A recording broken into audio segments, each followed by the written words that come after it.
We'll start at the top of page 15. Okay.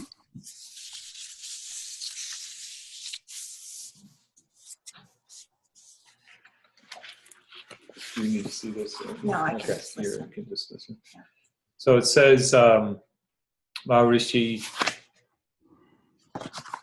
he must first discern consciousness from insentience and be the consciousness only.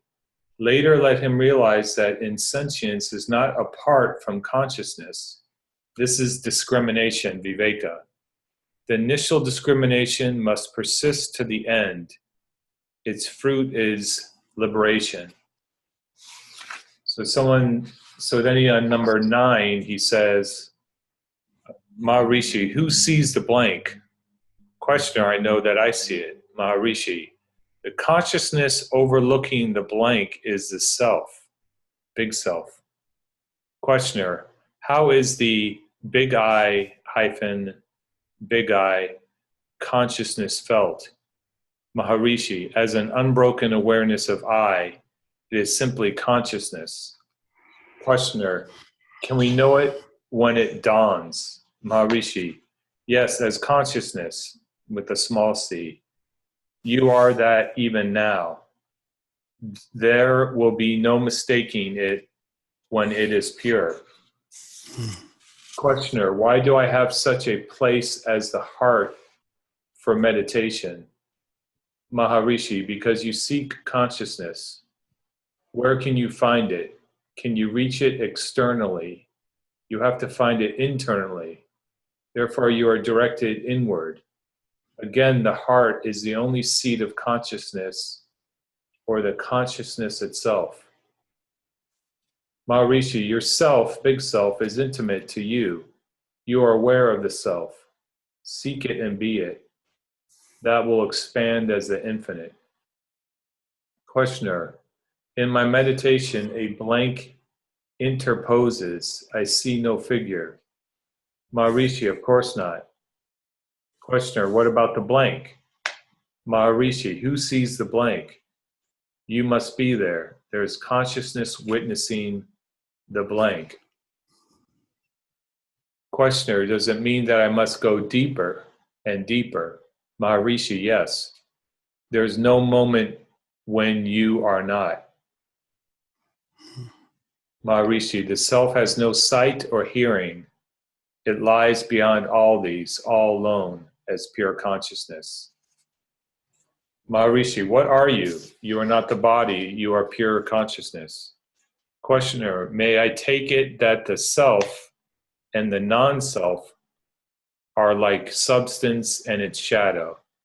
Maharishi, substance and its shadow are for the one who sees only the shadow and mistakes it for the substance and sees its shadow also.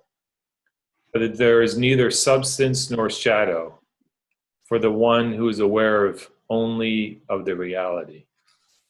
So one of the things we talked about last time was this idea of duality. And if you experience something, then even if it's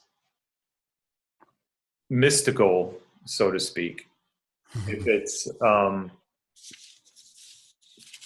for example, awareness or presence, or here he's talking about substance. With substance, you know that that is not the final goal, because the opposite of substance is shadow.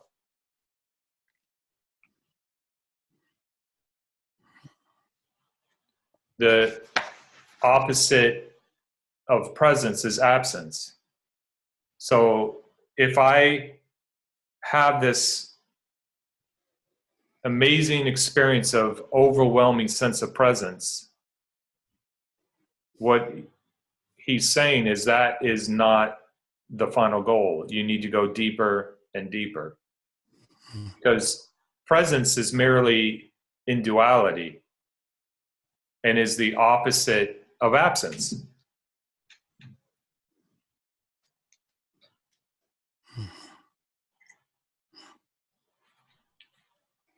substance, being able to see the substance of everything within duality, being able to see the substance in name and form, that is not the final goal. That's not realization, because with the substance, you can conceptually think of it as shadow.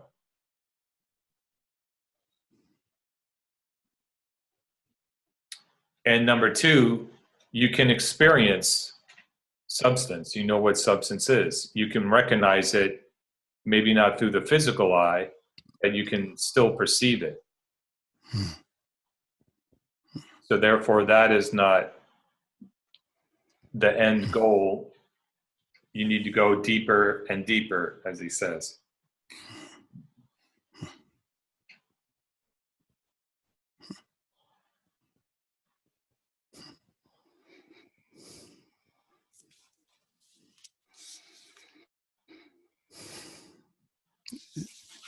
It's inconceivable. Yes, it's inconceivable through the intellect.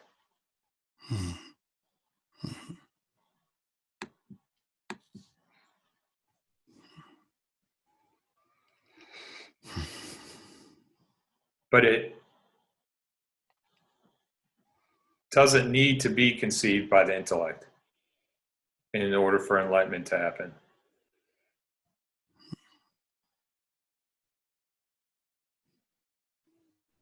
So it's inconceivable, and that doesn't imply that one day it will be all known to you.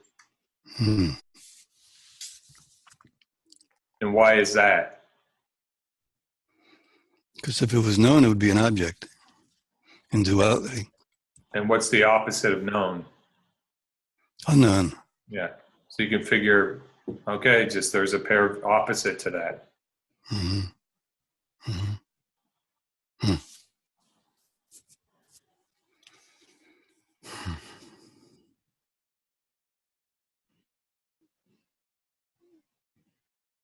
So even to say that pure subjectivity is not dependent on the food body, the body-mind mechanism, in order for it to exist, that is still a limited, ultimately that's a limited pointer. Because we're saying that it's independent, and independent is just another opposite of dependent.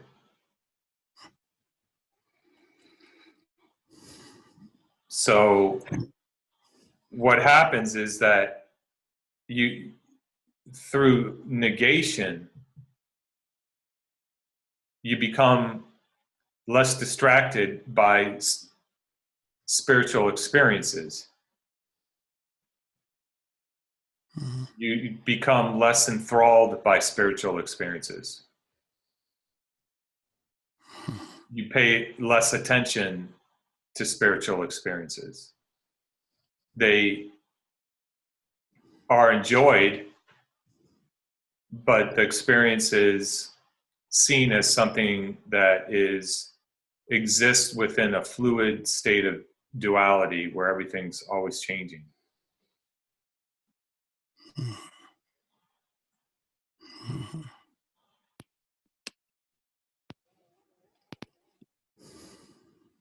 Does that make sense?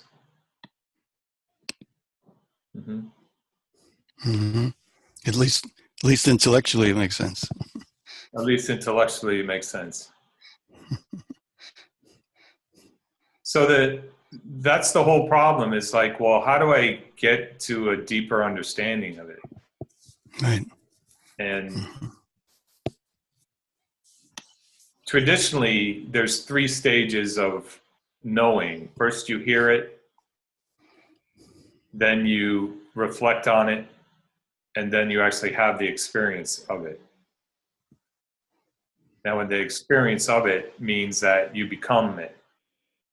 So, for example, you take any concept, whereas you've heard about love, and you say, okay, I've heard about love, and now I'm reflecting more on unconditional love, and then you start reflecting on what does that really mean, unconditional love. And then at one particular point you become that love, and you become loving, you become love itself.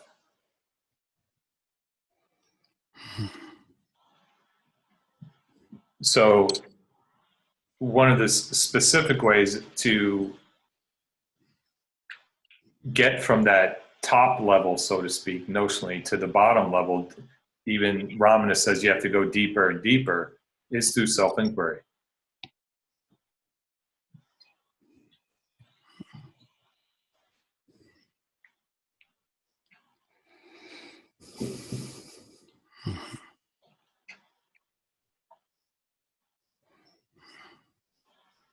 So one of the questions would come up is, if you say it's unconceivable, then how do I know when enlightenment will happen?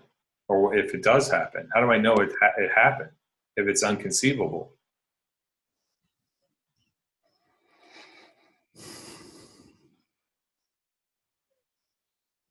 Right. Anything I think of is conceivable. So Right. to answer that, right.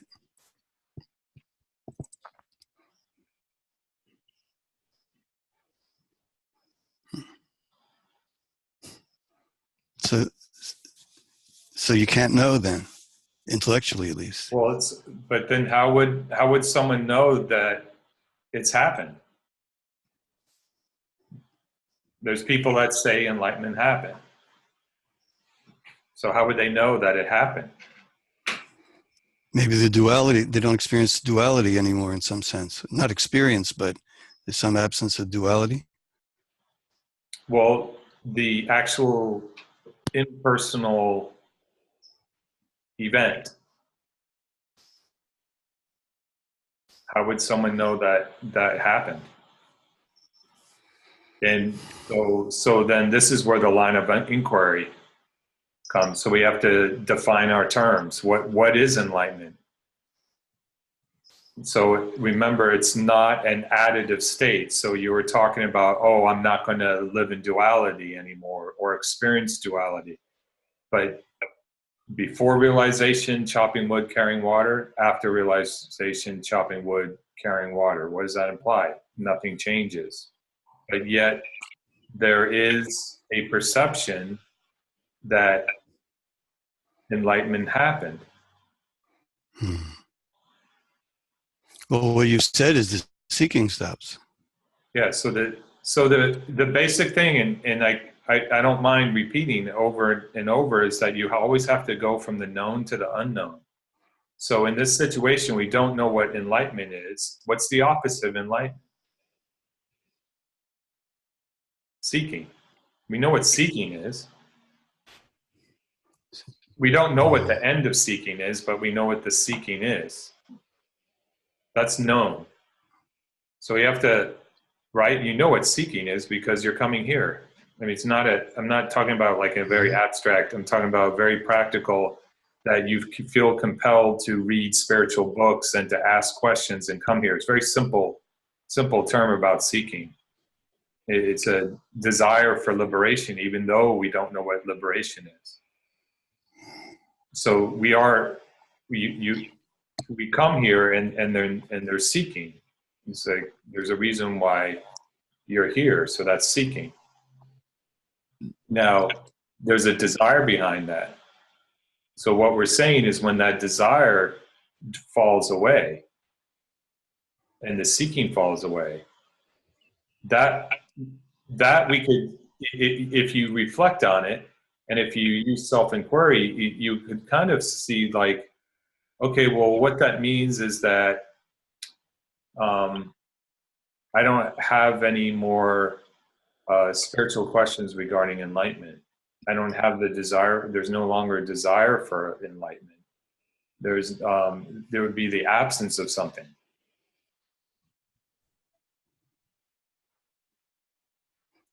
Bala, Go ahead.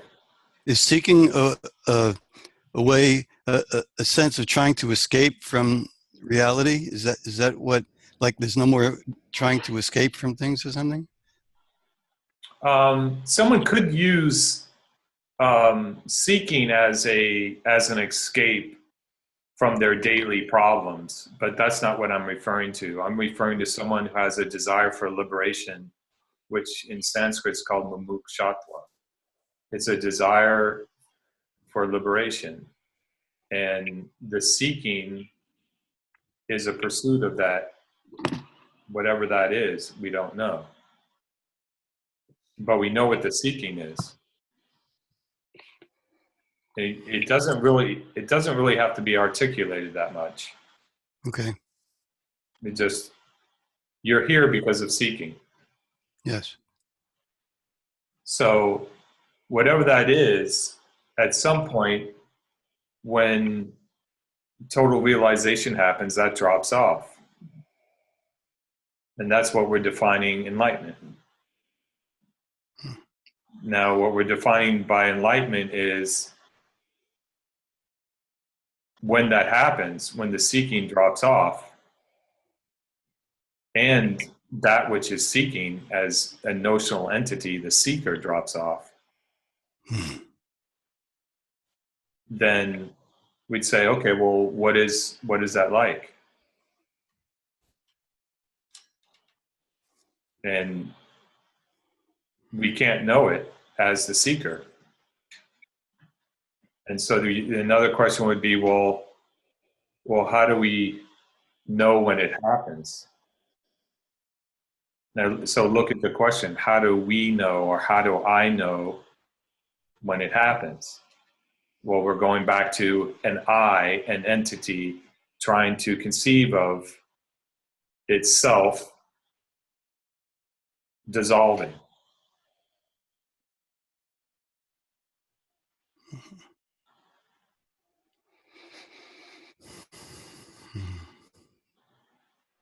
And through self-inquiry, you would continually say, that's not a possibility, that the I cannot conceive of its own dissolvement. Right? Because it'd have to be present in order. So that gives you a deeper understanding of there must be something happening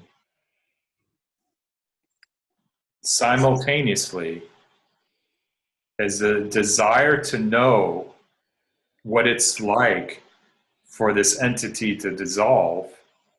Simultaneously, that entity dissolves. So the image Ramakrishna used was a salt doll. Putting a salt doll into the ocean, it dissolves. Until you put it all the way in, the salt doll merges with the salty ocean. So when you have a seeking entity asking the question, what will it be like when I dissolve? It realizes it's a paradox. Because it won't be present when the dissolving happens and the total dissolvement happens.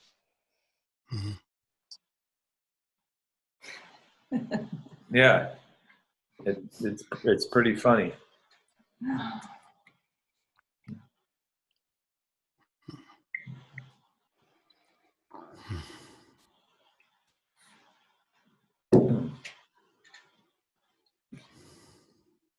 Now that you can sort of conceive, you can sort of say, okay, that as the understanding dawns within the seeking entity, that it can't ever know its own disappearance, then the questioning would start to dissolve. Mm-hmm. And the energy behind that question would also dissolve. Hmm.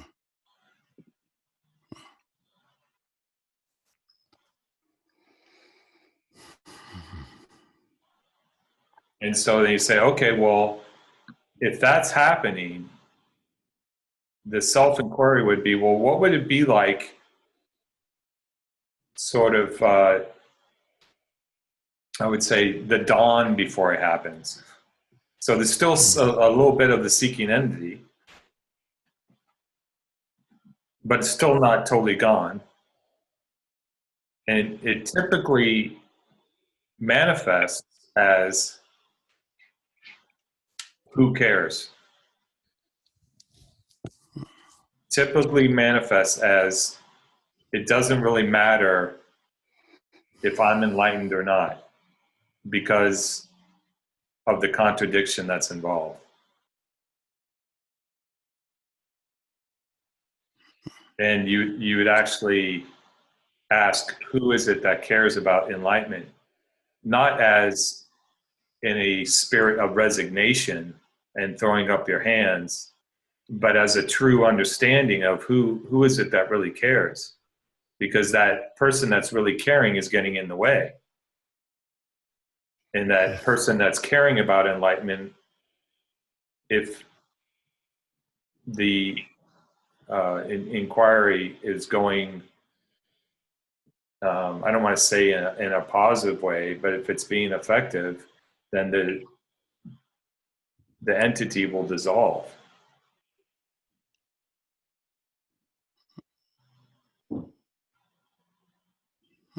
But it comes out of true understanding, not out of fake resignation, a dishonest sense of resignation. And so you say, okay, well, I'm not even at that place. So what does that mean for me, who I still have a hope that I will be enlightened, even though I know intellectually that the entity will dissolve at the moment of enlightenment? So what do I do now at this level of understanding? And so we've talked about how there would be an honest look at what is going on, and there'd be acceptance of, well, I don't really care for this seeking too much. Enlightenment hasn't happened, but I'm not really in charge of the seeking. And typically, there's some suffering that goes along with that, and that would be accepted, because you know that you're powerless over the seeking. Because at this stage, even now, you realize, well, if I'm not going to be there to enjoy enlightenment, that the seeking entity is dissolving, then even now I know that I'm not doing the seeking. I'm not doing the seeking.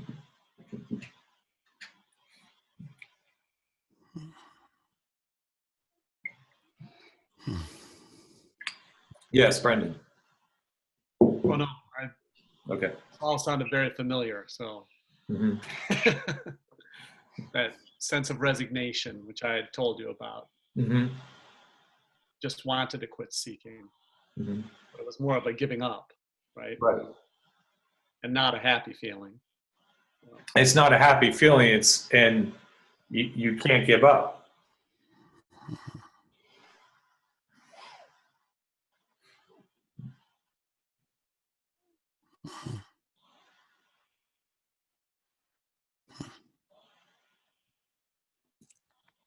Which then makes it kind of funny. It does at times. It makes it, brings some humor into it, like right now, when there's a clear understanding of it, when there's insight.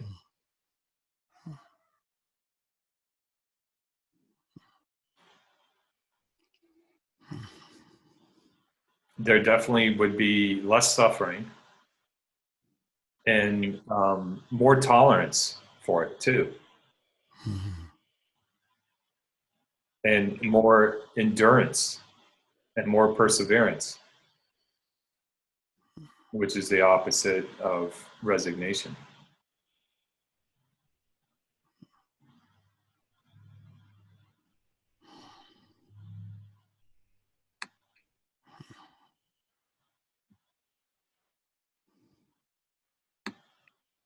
And more maybe kind of just enjoying the ride. Yes. So, Yes. Right.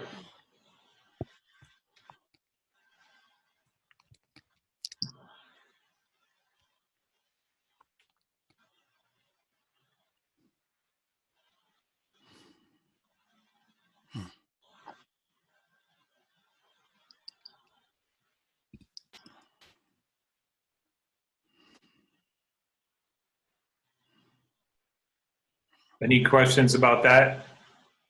What we've talked about so far? No. Dimitri, yeah. Okay. But Bala, could you answer that question still for us? So how do you know? So there is no I who could know that the enlightenment has happened. However, there is a clear understanding that something has happened. Yes. So could you and then you kept asking that question kind of a few times. So how do you know that that has happened? Okay. And you didn't provide any basic answer for that. Could you No, say but a little more? you just did. So you gave a correct understanding and you gave an incorrect understanding. So the question is, how do you know? But you also said there's a understanding of it, right? You said there is some understanding, but how do I know? Well, I don't want to get involved into the terminology of that, all those. The terminology is very important because the terminology or the language we use is a reflection of our conceptual thinking. Correct. So in the first part of your question, you provided your own answer, and in the second part, you provided a misunderstanding. So the first part, you answered your question. There's an understanding of that enlightenment happened. And the second part is, how do I know? Well, like we talked about, I don't know. But the understanding, there is an understanding that enlightenment happened. Now, what's the difference? Is in the second statement, there's a personality, there's a personhood. And in the first one, I mean, there is simply understanding. It's not even impersonal, there's simply understanding.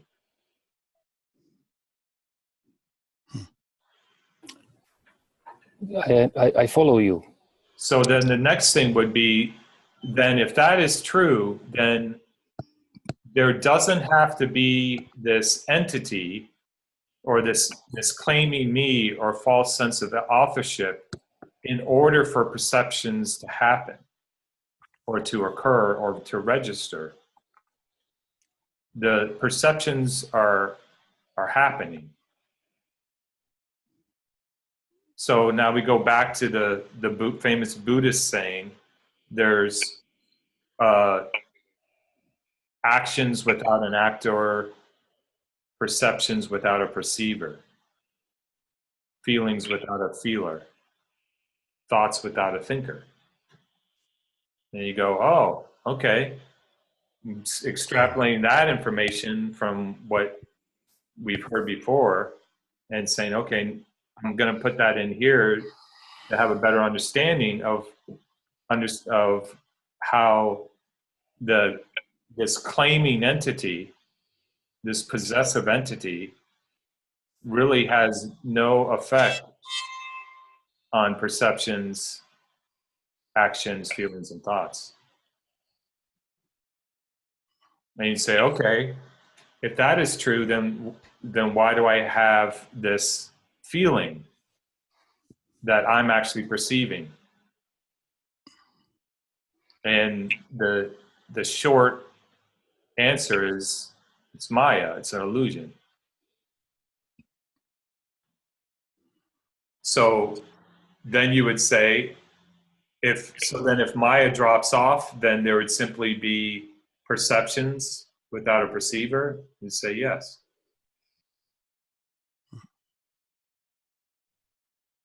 There would be an understanding that there's perceptions without a perceiver, which means that there's 100% total intuitive understanding that this claiming me has no power over anything: perceptions, actions, thoughts, feelings.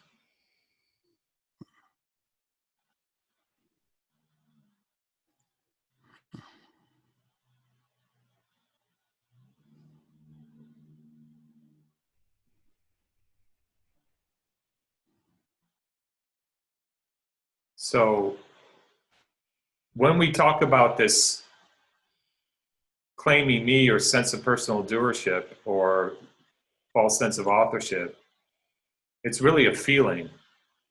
The Sanskrit word says katrutva bhavana, and bhavana is this deep feeling that we believe we are the doer.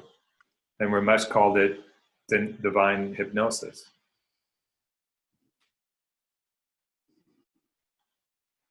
That's one explanation.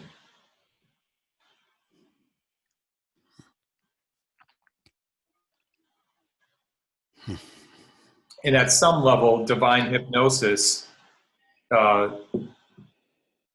is a pointer that is useful, but then after that, it's limited in that divine hypnosis implies that there's some divine entity that's pulling the wool over our eyes, and that's a sense of separation. So even that concept becomes limited. So even the explanations of Maya, etc., become less dualistic in nature as the intellectual understanding deepens.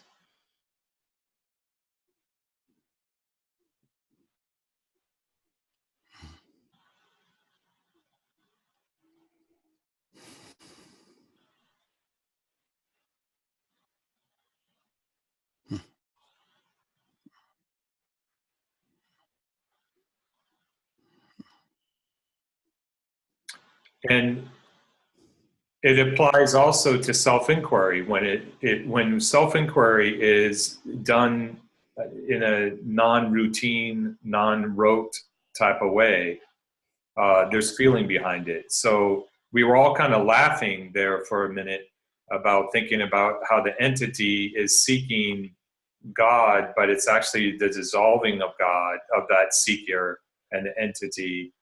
And so the seeker and the question dissolve at the same time, and we kind of all laugh.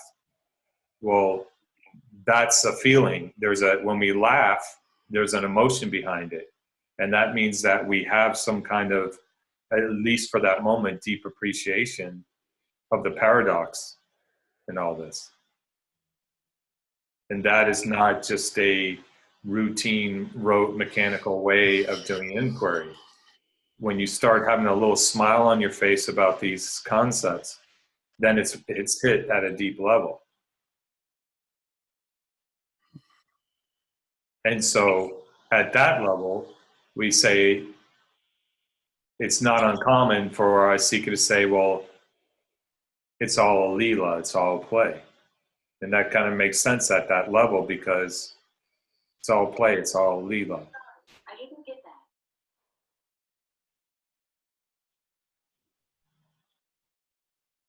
Because it's a kind of, or we can say it's a cosmic joke. because we can laugh at that point. But if we're miserable and suffering at the very beginning, we say it's a joke. That will not make us laugh. Mm-hmm. But as we go farther down the line, notionally, or have a deeper understanding, when we say it's a cosmic joke, if we respond with a laugh, then it shows we have some appreciation for it. We're not frustrated by it. Mm-hmm.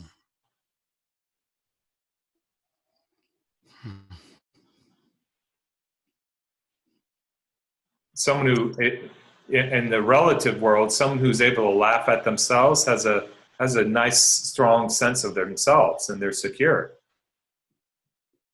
Mm-hmm. And someone can't laugh at themselves and they get real irritable and upset. Don't you make fun of me or something. They can't laugh at themselves and they take themselves too seriously.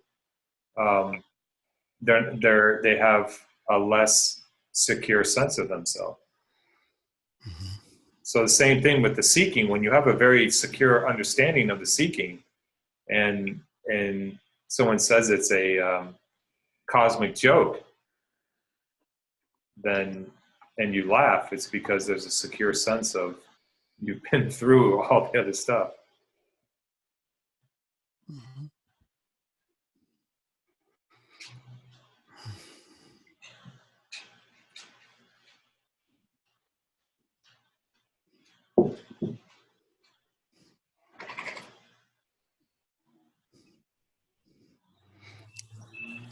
Well, I just keep thinking of the psychology textbooks where there's an object and a perceiver and a perception, and I've had that idea my whole life that there is a perceiver. It's just, it isn't experience, actually, like you say. It's a way of, it's conceptual. It's a way of drawing lines through experience and saying, well, there's a perceiver, there's a claiming me, whatever. So even using that concept, it may help. It depends on with the circles. So there's 3 circles. Are they linear? Are they from left to right or right to left? Yeah. There's object and then a perceiver and a perception, something like that. Okay. So in Advaita, what we would say is there's an object, there's perceiving, and there's a perceiver. Perceiver? Yes.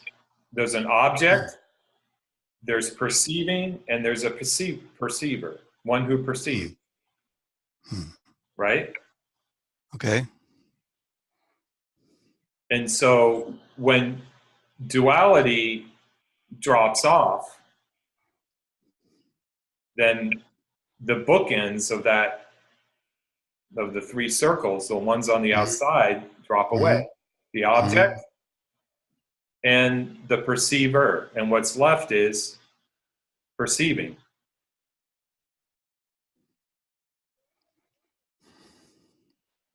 Mm-hmm. It doesn't seem, what you're saying doesn't seem contradictory to experience. It's just that there's been this old idea about it, and this new idea fits just as well, really, because you can never find the perceiver. You can't find the me. It's not really there. As soon as you go looking for it, you can't find it. So it makes sense that there really isn't such a thing. Well, the me shows up when they're suffering. And like I was saying the other day, I'm avoiding using the me because it causes more confusion, I think, about using this idea of the me. That's why I go by the feeling. There's a feeling that I'm doing this. And what if we want to call that the claiming me, thinking mind, FSA, the label doesn't really matter. But what is underneath it all is an actual feeling that I'm doing this now. So you say, well, does enlightenment mean that I don't feel anymore that I'm doing things? Well, is that just the opposite of feeling that I'm doing things? And you would say, yes. And you say, well, then enlightenment doesn't mean that I'm not feeling like I'm doing things, nor is it feeling like I am doing things. Because that could be a detour that could take you down thinking, oh, well, then when that sense of personal doership falls away, that feeling of doing things would also fall away. And then I'll have a feeling like I'm not doing things. And well, all you have to do is do that. I call it maybe the duality test, the pairs of opposite test. Yeah. But is there a pair of opposite to that experience? Yes. And that's not what we're pointing to.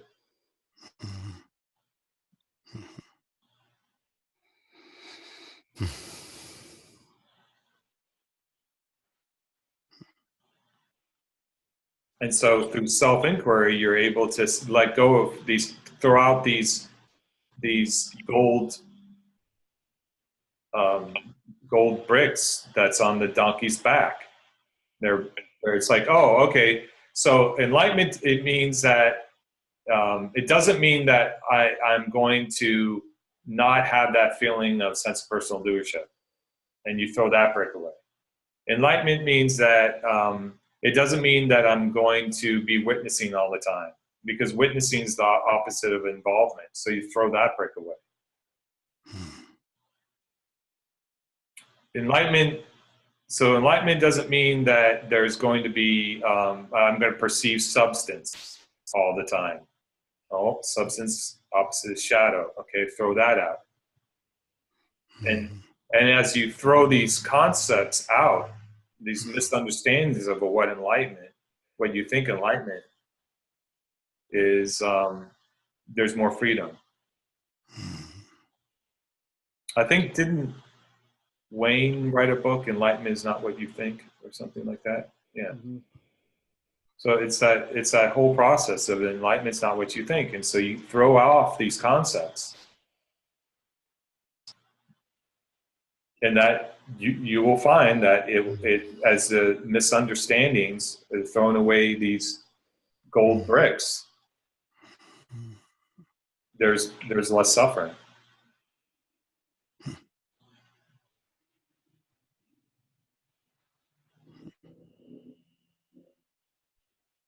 So it doesn't mean somebody's always content or always at peace or anything like that. Yes, because you just take the dualistic test to it, the pairs of opposite tests.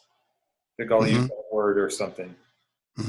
The pairs of opposite test. Is there an opposite of peace? Yes. Is there opposite of contentment? Yes, discontentment. Sense of freedom. Yes. Is enlightenment a sense of freedom? Do you know what bondage is like? Yes. So that's not it.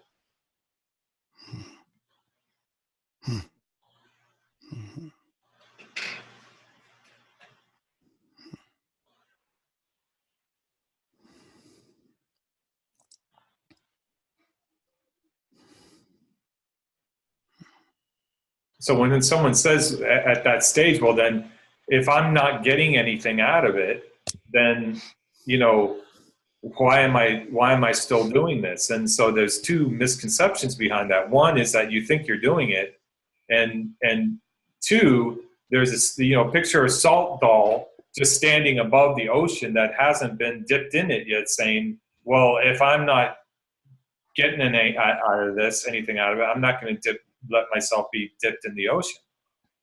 It's still fully there above the ocean. It hasn't been dipped in. It's just saying, well, I'm not going to get anything. It's just going like this.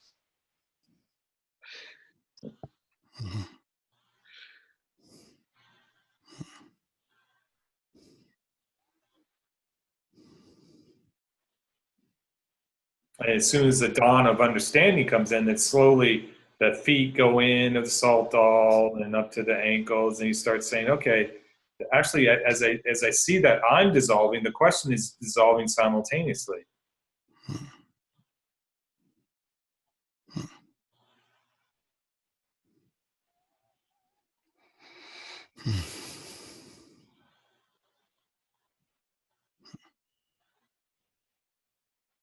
So in duality, when we have a question and the answer appears, the answer and the question both dissolve, but there is someone that says, I know. In duality, anything is when we have a question and the answer appears, then both dissolve, but then we say, I know. But when it comes to enlightenment, when the question and the questioner dissolve, there's not an I know. Because there's this, it's like the salt doll is not there anymore to say, I know. So there really is no answer to the question of what is enlightenment. Because if you gave an answer, then there would be still a salt doll there saying, I know what it's like. But the salt doll dissolves along with the question. So there isn't anybody left to say, I know, but yet the question and the questioner dissolves. But an answer isn't provided because there's no need to have an answer anymore.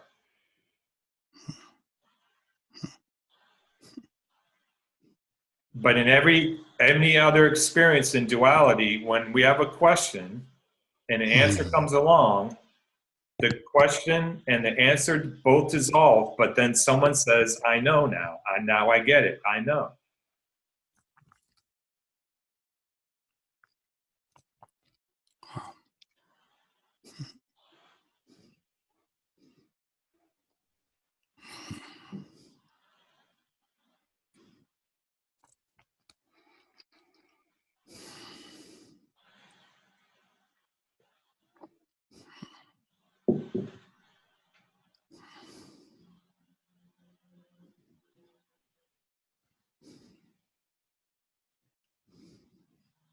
So someone who is in the mode of resignation and saying, you know, I'm not going to get anything out of this, they haven't had their feet dipped into the ocean yet.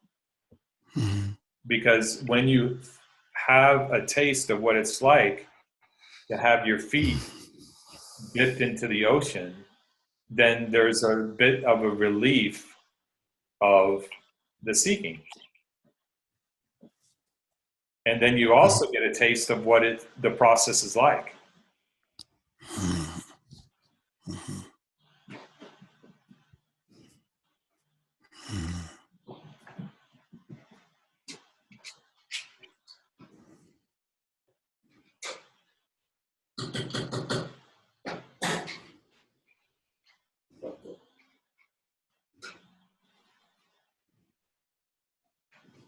Does that make sense even intellectually?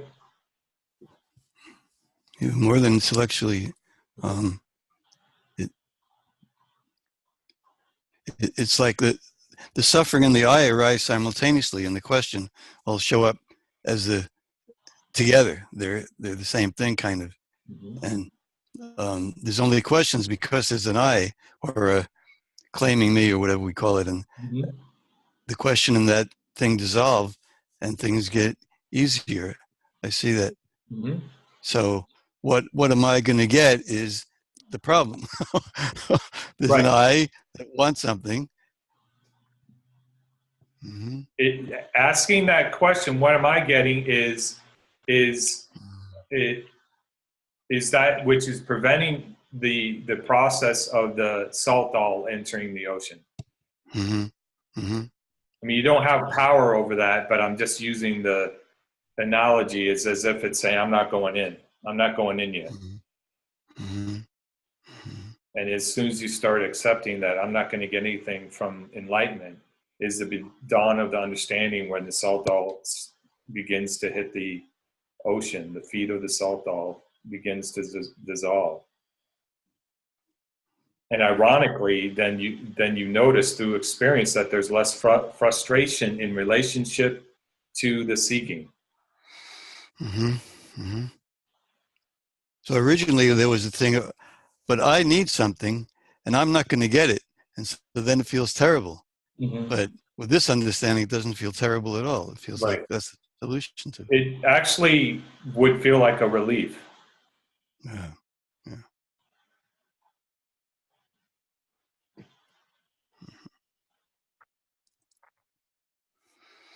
It does.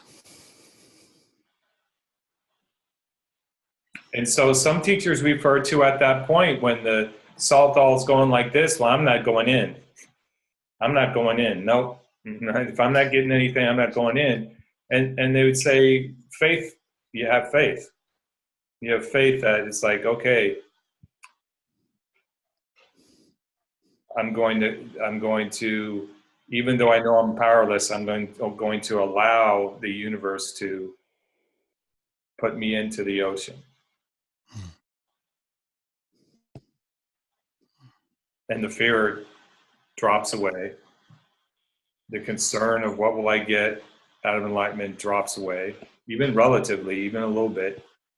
And then you get a taste of the relief of the suffering, of the frustration. Mm-hmm. Mm-hmm.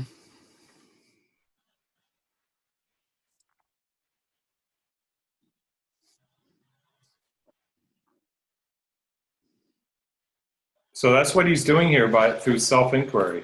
And he's talking about, he says, you must go deeper. And Maharishi, the question says, does it mean that I must go deeper and deeper? And Maharishi says, yes. And I'm assuming this translation is correct. Mm-hmm.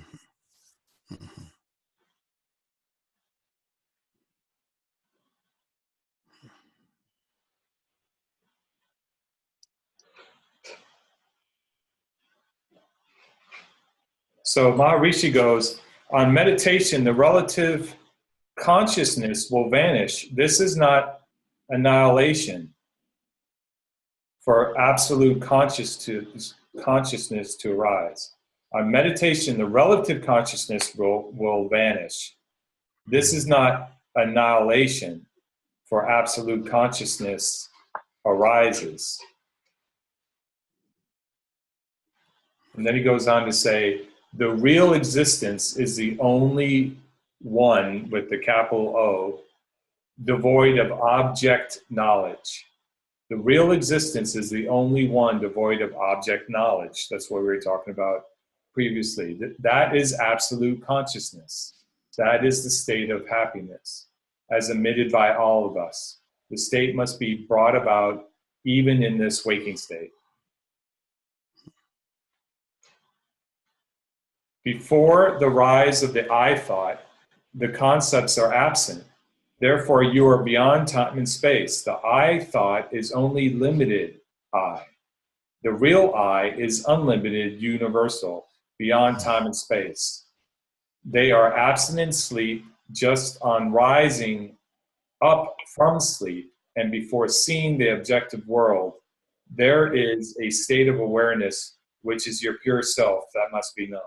So that's another point. That what he's trying to do is point to that point upon waking where you can't experience it, but you can get a feel for it, of when consciousness has not identified with a body-mind mechanism, which is, or I would say, connected with the gross body, which is the waking state.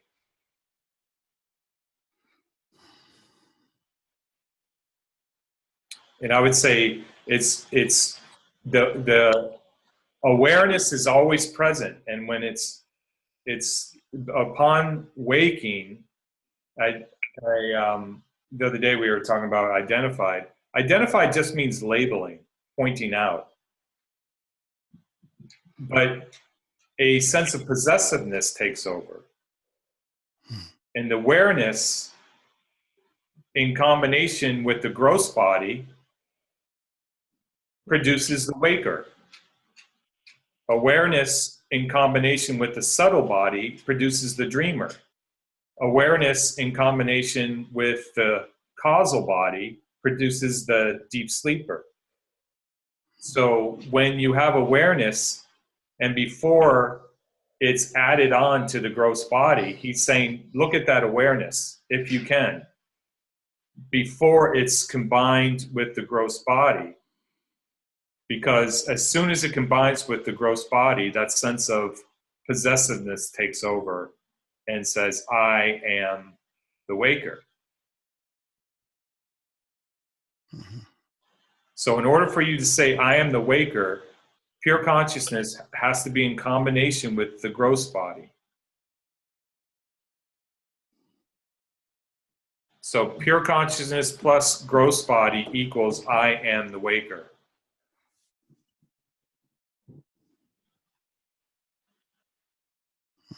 Subtract gross body and look at only awareness, then I am the waker will disappear.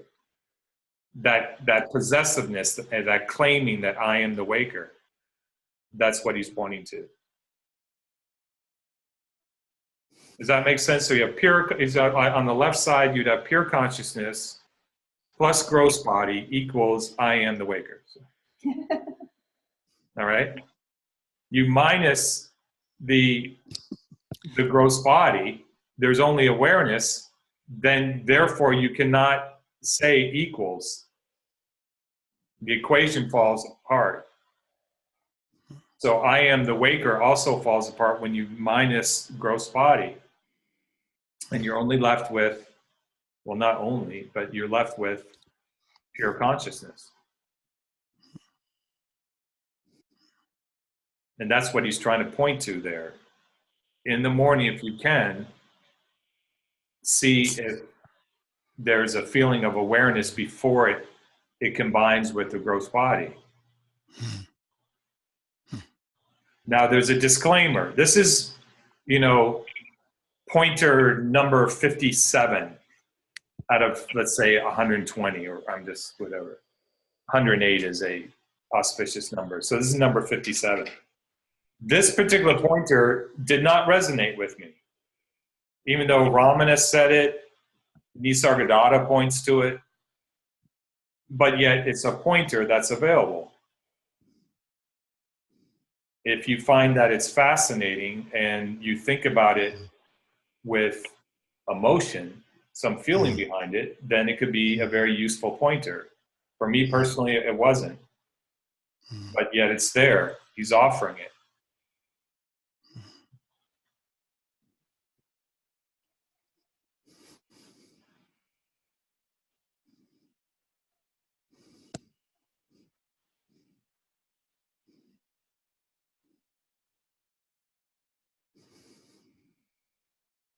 But then what's more interesting is if you do inquire about this more, and they say, well, I wonder if it happens throughout, if he just said in the previous verses that it's always there, it's always present.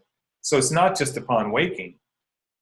Upon waking, it may be, for some people, easier to infer, easier to conceptualize that pure awareness before it combines with the food body or the gross body. And so you would say, well, are there times during the day where there's a feeling that there's simply awareness without being conscious of the gross body? And that I don't feel like I am the waker. And you'd say, yes, there's feelings. And then, so that's what he's saying is when awareness is present.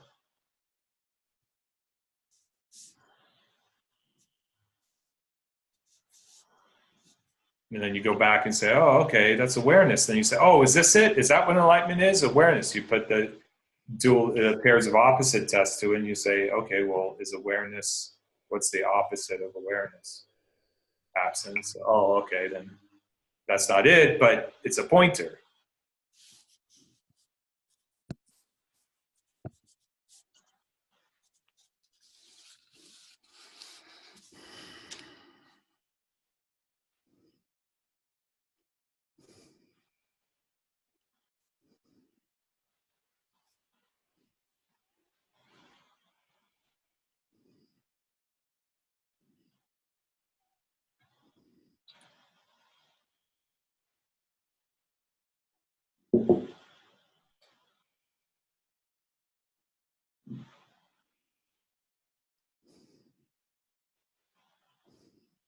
Any questions about that? Okay. So we'll read a little bit more.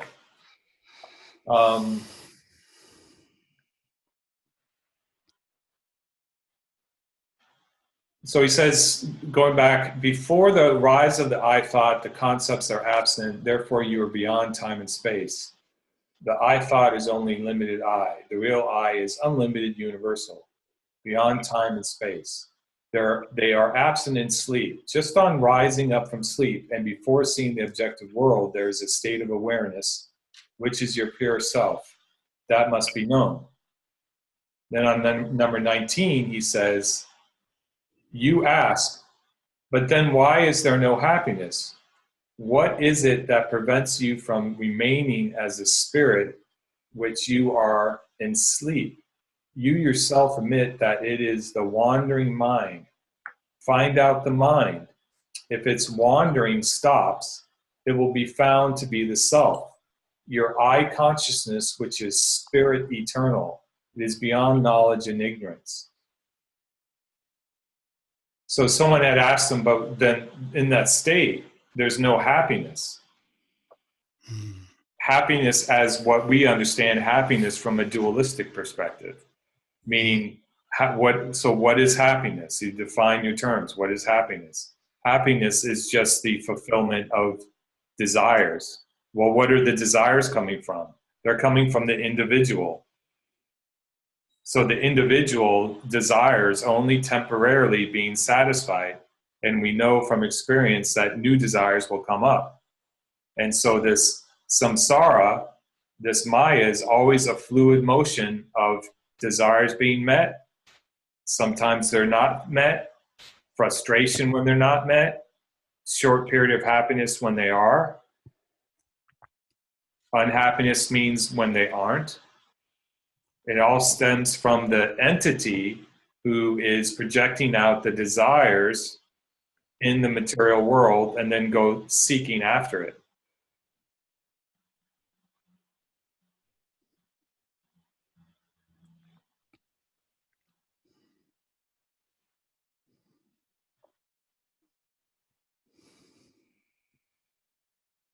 It's like throwing a stick and the dog retrieves it and brings it back. And then you throw it again, the dog retrieves it and brings it back. And that just goes on and on and on.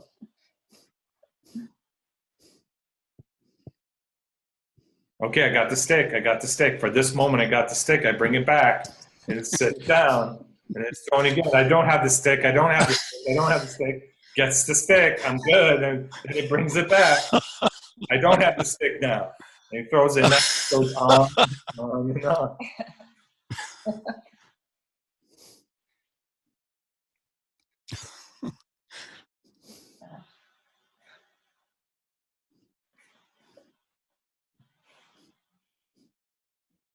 So he's saying, think about that for a while. Inquire into that process.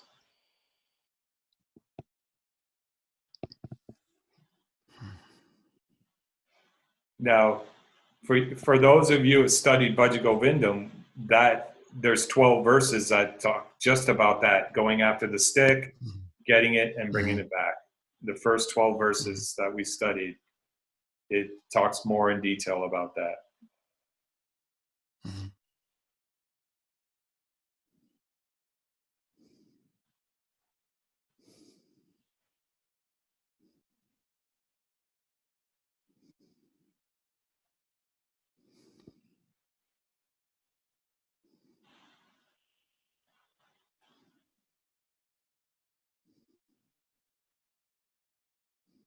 Alrighty.